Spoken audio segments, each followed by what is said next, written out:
All right, these last three problems, I am not going to completely solve them, but I will write the equations so that if you're trying to get to those answers and you're trying to create equations and you're just not quite getting them, that way you can check your equations and see if they're right.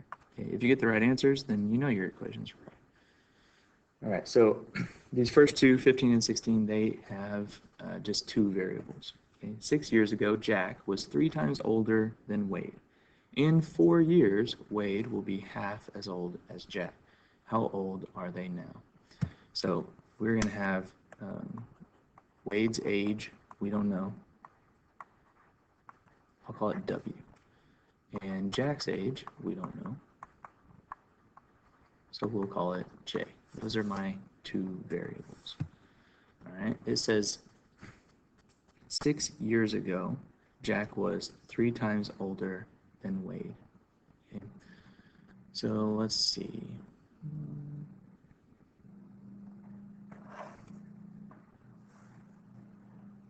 6 years ago, if Jack's age right now is what we're calling J, then his age 6 years ago would be J minus 6.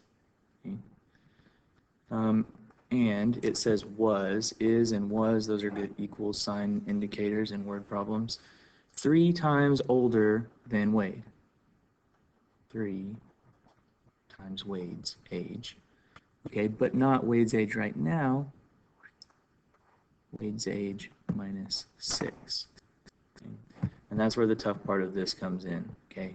Because if my unknown is Wade's current age, then 6 years ago, Jack's age wasn't 3 times Wade's current age. It was 3 times Wade's age 6 years ago. Wade's age minus 6, that's his age, times 3 gives me Jack's age minus 6. All right, so there's one equation. In 4 years, Wade will be half as old as Jack. Okay, so Jack plus 4, Wade plus 4. Okay. It says that in 4 years, Wade's age will be equals half as old as Jack. So J plus 4 times 1/2. Okay. And those would be your two equations. And just for fun, if you wanted to solve it, there's the solution. Wade would be 16 and Jack is 36. And this is kind of an interesting perspective on time that just 6 years ago, there was 3 times the age gap between them. Wade was 10 and Jack was 30, and that seems like a huge difference. But then 4 years from now, so 10 years later, Wade is 20 and Jack is 40. So there's only 20 years between them.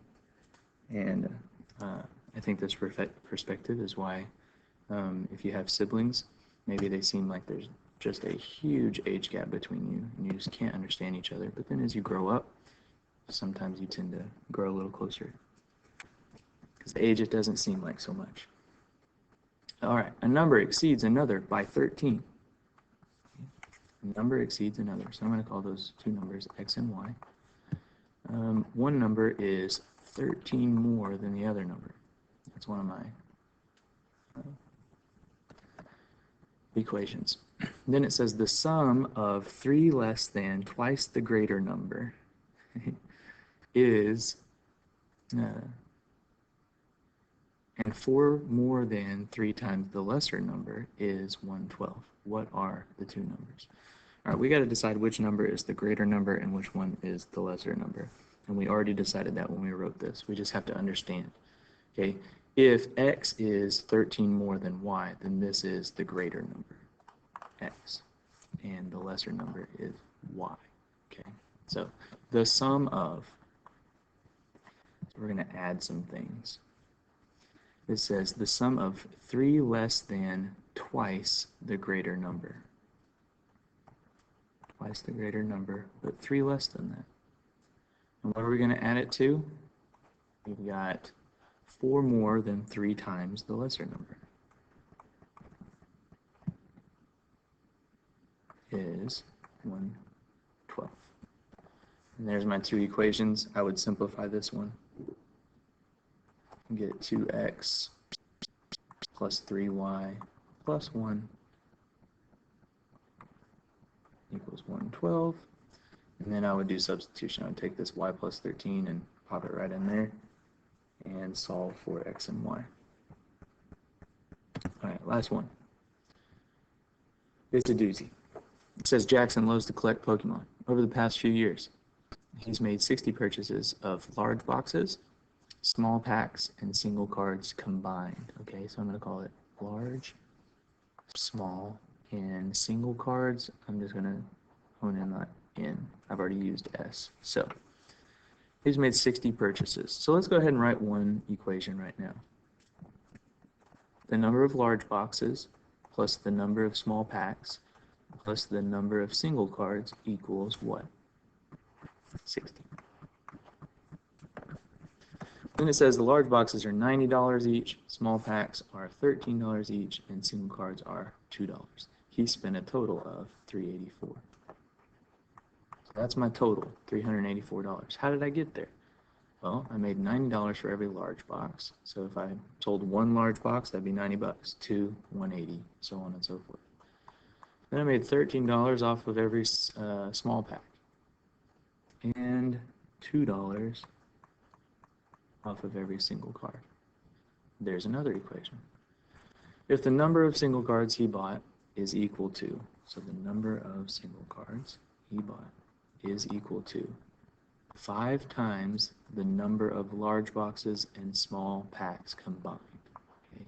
Large plus small, those combined we multiply by 5, and we find out the number of small packs. Wait. Single cards. Whoops, that should be an N. I noticed I used the same variable twice. Okay. So N is, another way to write that, 5 times the number of large packs. I'm just distributing this 5 times the number of, plus 5 times the number of small packs. Okay. And so you can do some substitution here or elimination. If you substitute this 5L plus S in here and in here, you will come up with 2 new equations with 2 unknowns. Solve for the number of large and small packs, then plug it back in over here, and you'll get the number of single cards. And that's that. Let me know if you have questions. Best of luck tomorrow. Hit that subscribe button.